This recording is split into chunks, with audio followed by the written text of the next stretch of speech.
नमस्कार। आगामी विधानसभा चुनाव को लेकर सभी जनप्रतिनिधियों से हमारी चर्चाएं लगातार बनी हुई है।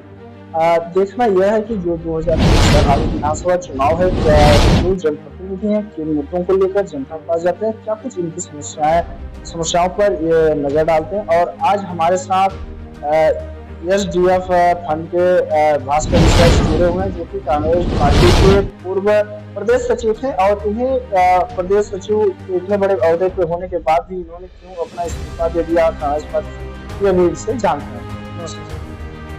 नमस्कार। और आपके दर्शकों को भी हमारे सिंगरौली डेमोक्रेटिक फ्रंट की ओर से बहुत बहुत हार्दिक स्वागत, वंदन और अभिनंदन, बहुत बहुत प्रणाम।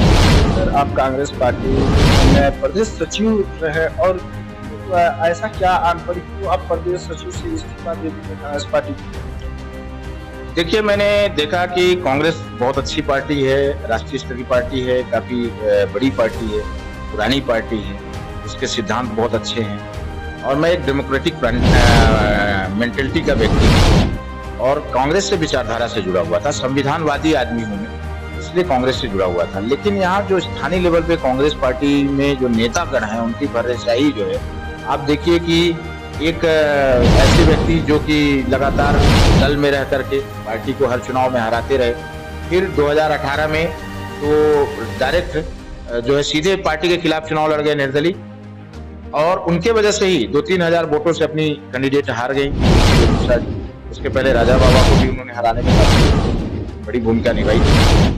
और फिर इसके बाद जैसे ही चुनाव खत्म होता है, 1 महीने बाद यहाँ के जो नेता है, स्थानीय तथाकथित बड़े नेता, वो बिना किसी ऐसे विचार विमर्श के वहाँ यहाँ तक कि जिलाध्यक्ष से भी नहीं पूछा, सीधे उनको पार्टी में 1 महीने बाद ले लेते हैं। और फिर 1 महीने बाद जिलाध्यक्ष बना दिया, फिर उनको जो है तो महापौर बना दिया, महापौर का टिकट दे दिया, मतलब वहाँ जनता ने उनको नकार दिया, लेकिन महापौर का टिकट दे दिया। फिर इसके बाद जो है, उससे पहले भी महापौर का टिकट उनको दिया गया था। फिर इसके बाद जो है फिर से अभी वो महापौर का चुनाव हार गए, तो आप देखिए फिर से उनको उसी जिलाध्यक्ष के पद पर रिपीट कर दिया। तो मेरा कहने का मतलब है कि जो व्यक्ति पार्टी के खिलाफ काम करता है, उसको आप पदों से नवाजते हो, उसको बहुत ऊपर उठाने का काम करते हो। और जो व्यक्ति मर रहे हैं बेचारे 40-40 साल से, अपना सब कुछ बर्बाद कर दिए, हम जैसे लोगों ने कुछ नहीं, केवल पार्टी की सेवा की, लोगों की सेवा की, हम लोगों को कोई पूछने वाला नहीं है यहाँ पे स्थानीय लेवल में।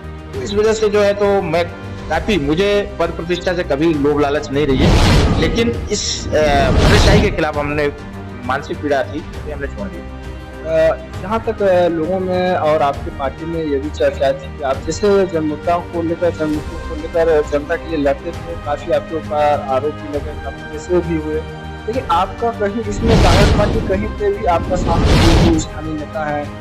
नहीं, मैं ये नहीं कहूंगा कि पार्टी ने साथ नहीं दिया, जो नेता है वो साथ नहीं दिए, यहाँ के स्थानीय नेता हमारे साथ नहीं दिए। पार्टी के कार्यकर्ताओं ने हमारी काम की तारीफ की और वो लोग साथ भी देते थे।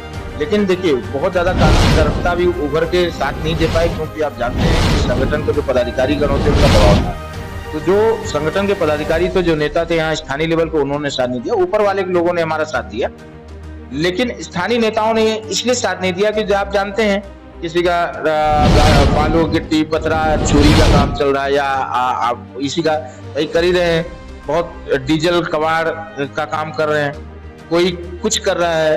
तो कहने का मतलब ये लोग व्यवसाय के लिए, अपने राजनीति व्यवसाय को संरक्षण करने के लिए राजनीति कर रहे हैं। तो जो लोग व्यवसाय को संरक्षण करने के लिए राजनीति करेगा, वो जनता की लड़ाई थोड़ी ना लड़ पाएगा। वो उनकी हिम्मत ही नहीं कि प्रशासन से नजर मिला करके बात कर सके। वो कुल मिला के डरपोक कह लीजिए, एक तरीके के डरपोक और चिरकुट टाइप के लोग हैं, वो क्या साथ देंगे? उन लोगों ने साथ नहीं दिया। इसलिए जब आपका कांग्रेस पार्टी साथ दे रही थी, फिर छोड़ने के ऐसा क्या आन पड़ी? इसमें ही आप छोड़ दिया और निर्दलीय आप मेयर का भी चुनाव लड़ने मैदान में आए थे। देखिए, मेरा कोई राजनीतिक बैकग्राउंड नहीं है, मेरा कोई आका नहीं है। कांग्रेस में मुझे ऐसा लगा कि आका होना बहुत जरूरी है, और खासकर स्थानीय आका होना चाहिए। सिंगरौली में कोई ऐसा बड़ा लीडर है नहीं जिसको हम अपना आका बनाए। सीधी के नेताओं को मैं सैद्धांतिक रूप से नहीं बनाना चाहता, क्योंकि सीधी सिंगरौली की राजनीति को हम अलग करना चाहते हैं। भौगोलिक रूप से जिस तरीके से जिला अलग हुआ, मेरी मांग है कि सीधी सिंगरौली की राजनीति भी अलग हो, तभी सिंगरौली के लोगों को फायदा पहुंचेगा। लेकिन सीधी के लोग, जो सीधी के 2 बड़े नेता हैं, वो सिंगरौली को आज भी अपना चारागाह बनाए रखना चाहते हैं, वो लूटना चाहते। जैसे आपने देखा, अभी सरकार आई थी 15 दिनों के लिए, तो कमलेश्वर पटेल जी मंत्री थे, उनके सारे ज्यादातर भाई यही पड़े रहते थे, कोई इस होटल में, कोई उस होटल में, और ज्यादातर लोग वो बालू चोरी का, फिर इस अधिकारी का, फिर उस अधिकारी का, यही सब काम करते थे। ये लूटना है उनको, और इसके खिलाफ हम हैं, है ना। यहाँ का कार्यकर्ता बदनाम होता है, इनको कुछ नहीं मिलता बेचारों को। अभी सरकार थी 15 महीने का, तो मंत्री भी, प्रभारी मंत्री भी आता था तो कमलेश्वर पटेल चिपके हुए चले आते थे। उससे पहले जो है तो कोई भी मंत्री आता था चिपके हुए चले आते थे, बिल्कुल फेविकोल लगा के चिपक गए थे। और जनता बेचारी उनसे मिल तक नहीं पाती थी, अपना दर्द भी बयान नहीं कर पाते थे, कार्यकर्ता मिल भी नहीं पाता था। अपनी सरकार में, कांग्रेस की सरकार में कार्यकर्ता कितने पीड़ित रहे हैं आप लोगों ने देखा होगा। यहाँ तक कि एक दो लोग ऐसे हैं जो ओबीसी के, वो मंत्री थे ओबीसी के, अपने को ओबीसी कोटे के नेता मानते हैं कमलेश्वर पटेल है। तो वो जो है ओबीसी के दो व्यक्तियों को बालू बेचने के लिए, उनके भाइयों को सुविधा हो सके बालू बेचने का, उनको सस्पेंड करा दिया बेचारे को, सेक्रेटरी थे बेचारे, जबकि वो खानदानी, उनके खानदानी कांग्रेसी थे वो। आप यही के जायसवाल लोग हैं, आप पूछ लीजिएगा जाकर के। ऐसा नहीं लग रहा है कांग्रेस पार्टी भेदभाव कर रही है? अगर ऐसा है तो भेदभाव कर रही है कांग्रेस पार्टी? देखिए, जब तक मेरा सिर्फ इतना कहना, ये बात मैं आपसे कह रहा हूँ, मैंने बड़े नेतृत्व से भी उस समय कहा था, जब तक आप सिंगरौली को सीधी की राजनीति से अलग नहीं करोगे, सीधी के जो राजनीतिक आका हैं कांग्रेस पार्टी के, चाहे दो के दो बड़े तथाकथित, हालांकि एक नेता तो कहानी खत्म है उनकी लगभग, वो ज्यादा हस्तक्षेप करने के लायक ही नहीं बचे हैं। अगर लायक हो जाएंगे तो फिर से करेंगे, लेकिन एक थोड़ा सा था तो वो जुगजुगा रहा है, अभी टिमटिमाता हुआ तारा है, तो वो कर रहा था।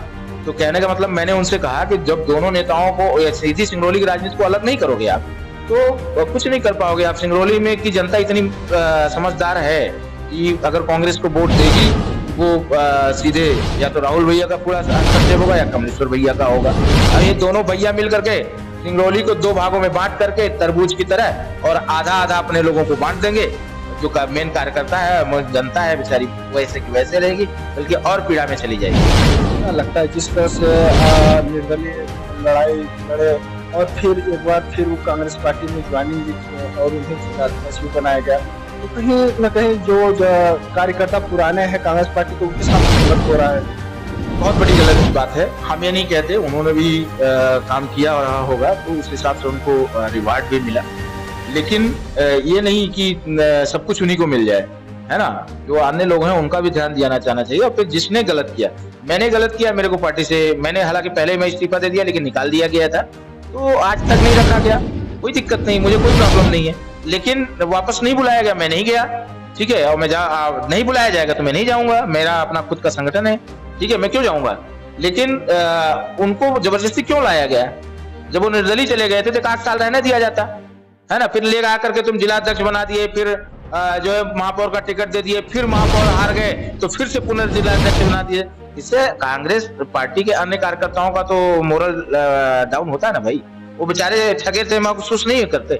और वो भी उन लोगों की जो पारिवारिक बैकग्राउंड भी ऐसा रहा है कि आधा जनता तो डरती है, उसकी वजह से कांग्रेस का नुकसान होता है। क्या लगता है, अगर इस बार कांग्रेस पार्टी के द्वारा अगर आपको फिर बुलावा आए तो क्या आप कांग्रेस पार्टी ज्वाइन कर सकते हैं? देखिए, विचारधारा तो मेरी निश्चित रूप से कांग्रेस से मिलती है, इसमें कोई दो राय की बात नहीं है।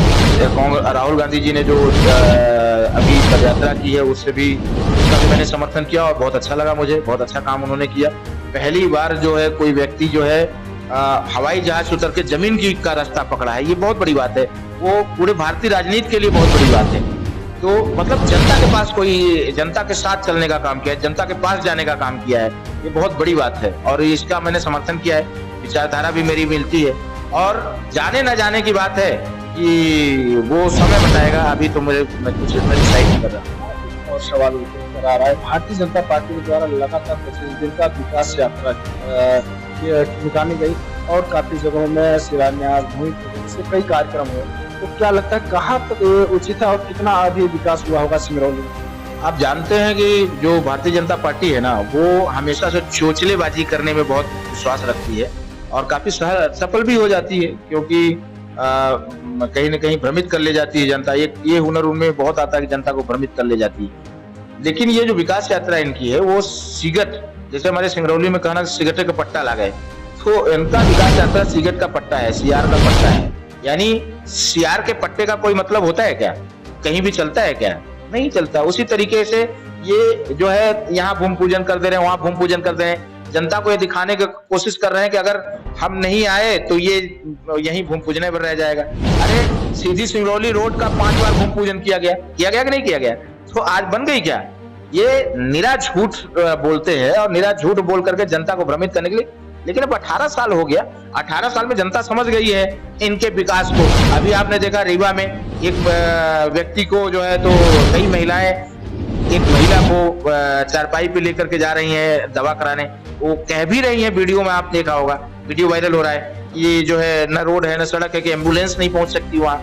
इसी तरीके से हमारे सिंगरौली में आपने ट्रामा सेंटर में देखा, एक बच्चा अपने परिवार को, अपने पिता को ठेला पर लाद करके हॉस्पिटल ले जा रहा है, एम्बुलेंस की व्यवस्था नहीं है। और आपने इसी सिंगरौली में देखा है आपने कि एक माँ बाप जो है बच्चे को, नवजात शिशु को डिग्गी में डाल के ले जा रहे थे। इससे बड़ा सर्वसार होने की बात क्या हो सकती है? ये मानवता को तार तार करने से इससे बड़ा बात क्या हो सकती है? आपने एक बात यही देखा कि राजकमल के सामने जो सोनी परिवार था उसके साथ इन्हीं संघ के लोगों ने, बीजेपी के लोगों ने आधी रात को घुस करके उनके लोग परिवार को मारा। FIR तक सही तरीके से नहीं हुई। ये विकास है? पुराने कहीं ना कहीं लग रहा है कि मतलब जिस तरह से विकास यात्रा चल रही है, लेकिन वाकई जमीनी इस तरह से देखा जाए तो विकास यात्रा एक तरफ से किया ही नहीं जा रहा है, क्योंकि स्वास्थ्य शिक्षा को लेकर जहाँ देखा जाए तो कई बार ऐसे आवाजें आ रही हैं। झूठ का पुलिंदा है विकास, इनकी विकास यात्रा झूठ का पुलिंदा है और इस झूठ को पुलिंदा को जनता बहुत अच्छे से समझ गई है। और किसी भी कदर में चाहे कुछ भी कर लें, चाहे वो विकास यात्रा कर लें, चाहे जो भी यात्रा कर लें, जनता इनको इस बार मौका नहीं देने वाली है। बुरी तरीके से पीटेगी बीजेपी को जनता। बस चुनाव का इंतजार है। जिस तरह से सिंगरौली जिले में काफी कंपनियां हैं और इस पर फिर विपक्ष पार्टी क्यों नहीं आवाज उठाती है कि जो बेरोजगार हैं यहाँ के युवा नशे के लत में जा रहे हैं, इस पर अगर पार्टी सत्ता में है तो उसकी विपक्ष पार्टी जो है पार्टियां ये फिर आवाज क्यों नहीं उठा रही? कांग्रेस का हाल तो हमने बता दिया आपको, ठीक है। और उनमें कमी नहीं है कि वो प्रशासन, शासन और कंपनियों से सत्ता में आंख से आंख मिला करके लड़ सके। सब डरपोक टाइप के, चिरकुट टाइप के लोग नेता बन के बैठे हुए हैं। केवल कुर्ता और पैजामा उनके पास है, कलेजा है नहीं, तो वो नहीं। रही बात आम आदमी पार्टी, एक तो जरूर उभर के नई आई है, लेकिन आम आदमी पार्टी जैसा कि आप जानते हैं बीजेपी का छोटा रिचार्ज है। बीजेपी बड़ा रिचार्ज, उसका छोटा रिचार्ज है आम आदमी पार्टी। और सच ये है कि पूरे देश में आम आदमी पार्टी बीजेपी को लाभ पहुंचाने के लिए ही बनाई गई है। और बीजेपी का शैडो है वो, उसकी छाया है, परछाई जिसको कहते हैं। जिस तरीके से ओवैसी है उसी तरीके से आम आदमी पार्टी है, इससे ज्यादा कुछ नहीं है। वो क्या विकास वो करेगी? बीजेपी के खिलाफ कैसे बोलेगी? आगामी विधानसभा चुनाव भी आ रहा है, तो क्या आप इस बार खड़े हो सकते हैं? देखिए, मैंने हमेशा कहा है कि अगर आप चाहते हो कि आपके दरवाजे पे खड़ा हुआ बड़ी सी शिला जो आपको अवरोध पैदा कर रहा है, आपको परेशान कर रहा है, उसको हटाना है तो आपको छेनी हथौड़ी देना पड़ेगा। कोई हाथ से कितना देर भर काट पाएगा? तो हमारा उद्देश्य है सिंगरौली में जो लगातार भरेशाही, लगातार पीड़ा है, उसको दूर करने का। मेरे पास कोई पद नहीं है तो भी मैं लगातार संघर्ष कर रहा हूँ, आप देख ही रहे हैं। अभी 2-4 दिन में और आप देखेंगे तो। लेकिन सत्ता अगर रहती है तो उसको हम पूरा समाप्त कर देंगे। अब वैसे हमारे पास नहीं है तो हमको आंदोलन करना पड़ता है, धरना करना पड़ता है, हमारे ऊपर मुकदमे कायम हो जाते हैं, तो फिर हमको हमारा समय उसमें अपने कुछ बचाने में लग जाता है, जमानत कराने में, तो यहाँ करने में, इन सब चीजों में लग जाता है। फिर ये लोग कोई काम नहीं करते तो हम न्यायालय में जनता का काम, हम अभी कई काम हाई कोर्ट में लगा के आए हैं, तो भाई उसमें ये सब चीजें में बहुत समय लग जाता है। अगर जनता सत्ता दे देगी तो वो 2 मिनट में वही काम हुआ करेगा। अभी जनता को तय करना है कि वो चाहती है कि हम चुनाव लड़ें। किन मुद्दों को लेकर आप जनता के पास जाएंगे, क्या उनसे बातें करेंगे? आपको देखिए, मेरे मुद्दे ज्यादातर ज्यादा वही रहेंगे जो वो महापौर के समय मैंने अपना मैनिफेस्टो जारी किया था। उनमें थोड़ा बहुत नई चीजें हमको जोड़नी है या संशोधन करके, बाकी सारे चीजें वही रहेंगे। और समय आएगा तो हम पूरे मुद्दे लेकर के जनता के समक्ष जाएंगे, बताएंगे, आप लोगों को भी बताएंगे, प्रेस कॉन्फ्रेंस करेंगे। अभी उसको मैंने सेंट्रलाइज नहीं किया है। बाकी जो कॉमन मुद्दे हैं तो वही है।